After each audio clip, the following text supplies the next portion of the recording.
My brother Marcus had disappeared 3 years earlier, December 23rd, 2021. Just walked out of his apartment after dinner and never came back. The police found his car at a rest stop 40 miles north, engine still running, driver door open. No signs of struggle, no note, nothing. Mom never recovered. She kept his stocking hung every year, set his place at the table, even wrapped presents for him. Dad and I went along with it because what else could we do? Grief makes its own rules. That Christmas morning started like any other since Marcus vanished. Mom was up at dawn, baking cinnamon rolls, humming carols off-key.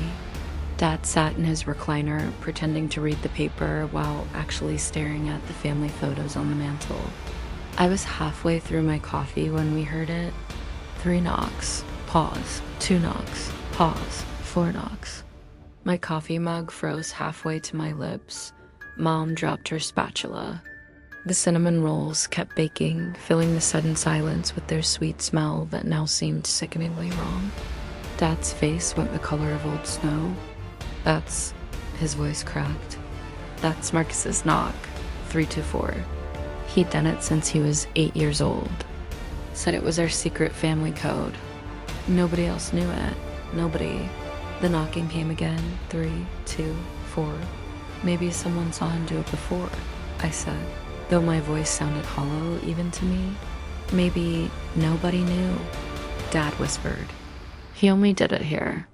Only for us. Mom was already moving toward the door, tears streaming down her face. My baby came home for Christmas. Wait, Dad stood up so fast his newspaper scattered. Sarah, wait. But she was already at the door, hands shaking as she reached for the deadbolt. I followed, feeling like I was moving through thick water. Every instinct screamed that something was wrong. Marcus had been gone 3 years. 3 years without a word, without a trace. The knocking came again, more insistent, 3, 2, 4. Mom yanked open the door. The thing standing on our porch wore Marcus's face, but something was fundamentally wrong with how it moved. Its smile stretched too wide, showing too many teeth. It wore the same clothes Marcus had on the night he disappeared. I recognized the blue flannel shirt, now pristine despite 3 years missing. Merry Christmas, family, it said in Marcus's voice, but the words came out layered like multiple people speaking in near-perfect unison. Mom sobbed and threw her arms around it. The thing that looked like Marcus hugged her back, but over her shoulder, its eyes locked onto mine. They were Marcus's brown eyes, but behind them was something else watching, something old and patient and hungry. I've missed you all so much, it said, still in that horrible layered voice. Can I come in? Dad grabbed Mom's arm, pulling her back. You're not Marcus. The thing's smile flickered like a bad signal. Of course I am, Dad. Ease the test. Ask me something only I would know. Dad was shaking now. What did you say to me the night before you disappeared? I said I was sorry for disappointing you. The thing replied instantly. That I'd do better. That I'd make you proud. Dad's knees nearly buckled. Those had been Marcus's exact words. I'd heard them through the thin apartment walls that night. How? Dad whispered. The thing stepped forward, just to the threshold, but not crossing. I've been trying to come home for so long. There are rules, you see. I can only visit on Christmas, and only if you let me in. That's when I noticed it. The thing cast no shadow despite the bright morning sun behind it, and its feet. Its feet weren't quite touching the ground.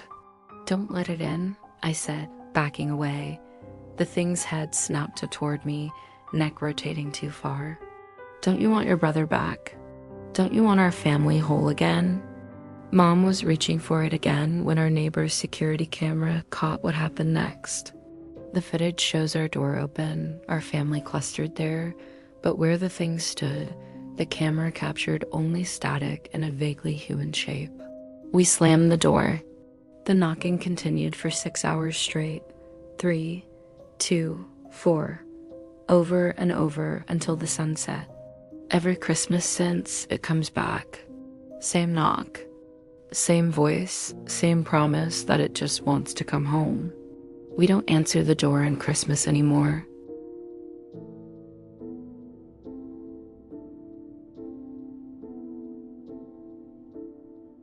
Some family legacies are meant to stay buried. The police kept the VHS tape as evidence, but they couldn't explain why. Uncle Roy's reflection in the dining room mirror showed him looking directly at the camera while his body faced away. My family has this tradition of recording every Christmas dinner. Started back in '92 when Dad bought his first camcorder, and we've kept it going ever since. All those tapes lived in a dusty box in the basement until last Christmas Eve, when Mom decided we should digitize them before they degraded completely. I was home for the holidays between jobs and grateful for the distraction. My sister Emma had set up the old VCR in the living room, and we'd been working through the tapes chronologically. Mostly it was embarrassing haircuts and Mom's questionable sweater choices. Good for a laugh. Then we got to last year's tape.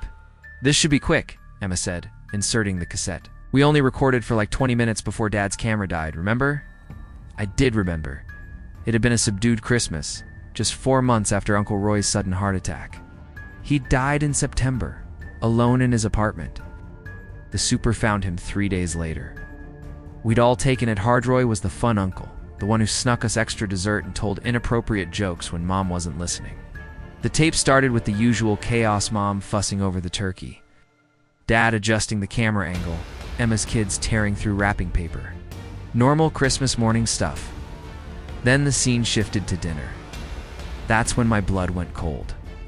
Uncle Roy was sitting at the table. Right there, in his usual spot between Dad and Emma, wearing that hideous green Christmas sweater with the light-up reindeer. He was carving the turkey, laughing at something Dad had said. "What the fuck?" Emma whispered. I grabbed the remote, rewound. There he was again, clear as day, not some shadow or trick of light. Uncle Roy, 4 months dead, passing gravy to Mom and complaining about the cowboy season. "This has to be from 2 years ago," I said.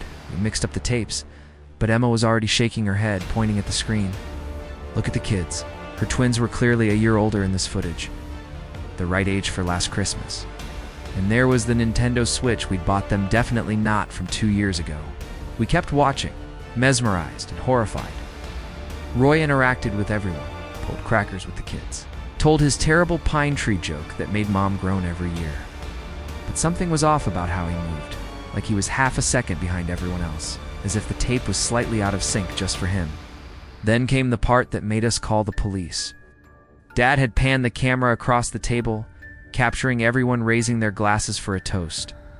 In the dining room mirror behind Mom, you could see the whole table reflected. Everyone looked normal, except Roy. In the reflection, while his body faced forward with everyone else, his head was turned completely around, staring directly into the camera. His mouth was open like he was screaming, though no sound came out. Emma grabbed my arm so hard she left bruises. Keep watching his reflection. Every time Roy appeared in the mirror or in the glass of the china cabinet, he was wrong. Facing the camera, mouth open in that silent scream, his eyes were black holes, not the warm brown we remembered. But when the camera showed him directly, he looked perfectly normal. Laughing, eating, being Uncle Roy. The tape ran for 18 minutes and 37 seconds. At the end, as Dad set the camera down to carve seconds, Roy looked directly into the lens. Not his reflection, him. "See you next Christmas," he said. Except his voice was layered, echoed, like it was coming from very far away. No one else reacted. The tape cut to static. Emma and I sat there in silence until her kids came in, asking for hot chocolate. We tried to act normal, but our hands shook as we made their drinks. I checked the date stamp on the tape multiple times. December 25th, last year. 4 months after Roy's death certificate was signed. We gave the tape to the police. They watched it, confirmed what we saw, but had no explanation. The funeral home verified Roy had been cremated. His ashes were in an urn on Mom's mantle, right where we'd put them. This Christmas is in 3 days. Mom's already planning dinner, setting the table for the usual number of people. But she added an extra place setting yesterday. When I asked why, she looked confused. For Roy, obviously, he never misses Christmas dinner. I tried showing her his death certificate, She looked at it blankly, then smiled. Don't be silly. I just talked to him this morning. He's bringing his famous pie. The camcorder is already set up in the dining room. I'm not sure I want to know what it will record.